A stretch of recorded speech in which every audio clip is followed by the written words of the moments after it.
আমি একটা প্রশ্ন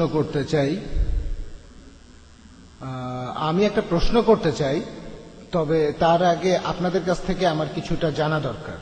প্যাস্টর এরিক বক, আপনি আজকে বললেন যে যীশু খ্রিস্ট 12 বছর বয়সে ইহুদিদের মন্দিরে বসে বলেছিলেন, আমি এখন আমার পিতার ঘরে আছি।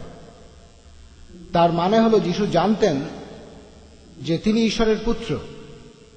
এরপর আপনি আরেকবার বললেন যে যখন তিনি ক্রুশবিদ্ধ হলেন তিনি তখন খুব ভয় আর কষ্ট পাচ্ছিলেন, কারণ সত্যি বলতে তিনি জানতেন না যে তিনি আসলে ঈশ্বরের পুত্র কিনা। তাহলে একবার আপনি বললেন যে যীশু খ্রিস্টের বয়স যখন 12 বছর তখনই তিনি জানতেন তিনিই ঈশ্বরের পুত্র, আর যখন ক্রুশবিদ্ধ হলেন তখন ভয় আর কষ্ট পেলেন কারণ তিনি জানতেন না যে তিনি আসলে ঈশ্বরের পুত্র কিনা। তারপর আপনার কলিগ উনি এসে বললেন যে আপনারা খ্রিস্টানরা এটা বিশ্বাস করেন যে যীশু খ্রিস্টই ঈশ্বর। আমি আপনাদের কাছ থেকে এই ব্যাপারটা পরিষ্কার করতে চাই, তারপরে আমি আমার প্রশ্নটা করব। আপনারা যীশু খ্রিস্টকে কিভাবে দেখেন? ঈশ্বরের পুত্র হিসেবে, নাকি তাকে আপনারা ঈশ্বর হিসেবে দেখেন? এটার উত্তর পেলে তারপর আমার প্রশ্নটা করব, কারণ আপনাদের দুইজনের কথাবার্তা একজনের সাথে আরেকজনের মিলছে না। আপনারা যা বলছেন সেটা একটু পরিষ্কার করেন। আগে বলেন দুইটা কথার কোনটা ঠিক, তারপর আমার প্রশ্ন করব। আমরা মানি যে যীশু ঈশ্বরের পুত্র এবং তিনি ঈশ্বর। আচ্ছা, ঠিক আছে। তাহলে যীশু হলেন পুত্র, তিনি হলেন ঈশ্বরের পুত্র, আর একই সাথে তিনি হলেন পিতা, আর একই সাথে তিনি পৃথিবীতে এসেছিলেন। আর একটু পরিষ্কার করেন, না হলে প্রশ্নটা করতে পারবো না।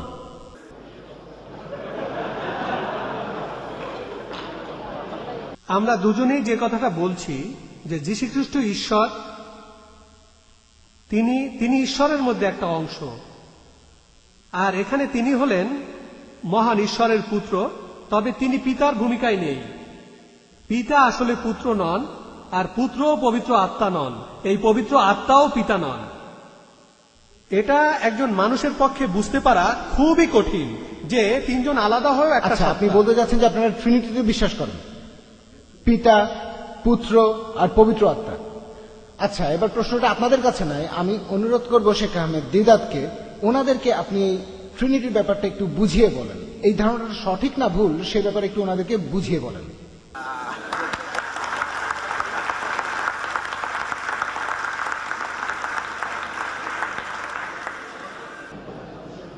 এ ব্যাপারে পবিত্র কোরআন আমাদের বলছে, তাদেরকে বলো, ওয়ালা তাকুলু সালাসা, তোমরা ট্রিনিটি বলো না। ইনতাহু গায়রাল্লাকুম, এটাই কল্যাণকর। ইন্নামাল্লাহু ইলাহু ওয়াহিদুন, আল্লাহ তো কেবলমাত্র একজনই, তিনি তিনের একজন নন। আর এই ট্রিনিটির বাইবেলে কিছু কথা বলা আছে।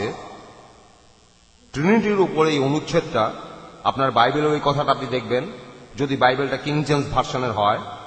অবশ্য আপনাদের কাছে যে বাইবেলটা আছে সেটা ড্যানিশ ভাষায় হবে, আর এই ভাষায় কিং জেমস ভার্সনও আছে।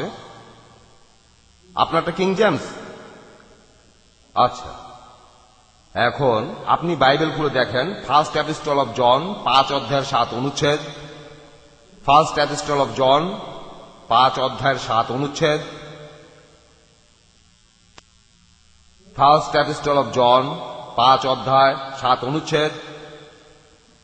এখানে বলা হয়েছে তিনজন আছেন যারা স্বর্গে রাজত্ব করবেন, পিতা, পুত্র এবং পবিত্র আত্মা, এবং এই তিনজনই আসলে এক।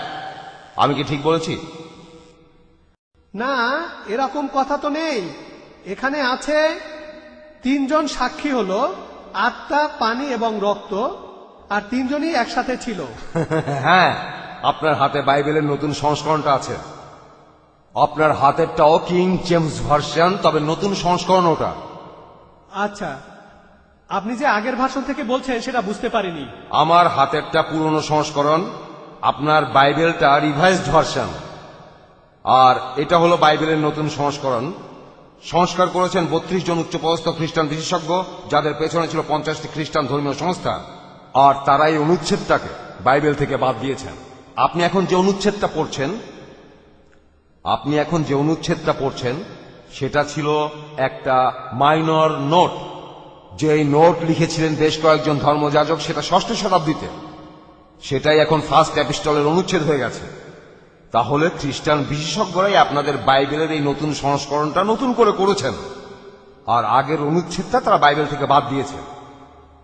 এখন এই রিভাইজ স্ট্যান্ডার্ড ভার্সন বাইবেলের সবগুলো নতুন সংস্করণেই protestant version, king James version, revised version, revised American সব বাইবেল থেকে এই অনুচ্ছেদটা বাদ দেওয়া হয়েছে।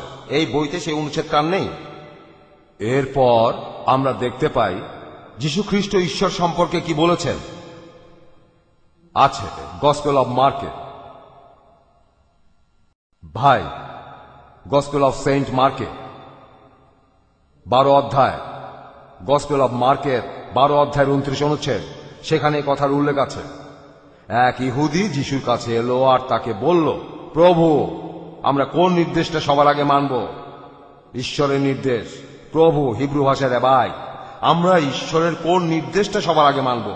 যীশু খ্রিস্ট উত্তরে সেই লোকটাকে বললেন, প্রথম নির্দেশ তোমাদের জন্য, প্রথম নির্দেশ হিব্রু ভাষায়। যীশু খ্রিস্ট সেই লোককে তখন হিব্রু ভাষায় বললেন, شما إسرائيل أدنى إلهين أدنى إخوة ইসরায়েলের সন্তানেরা, তোমাদের প্রভু ও ঈশ্বর কেবলমাত্র একজনই।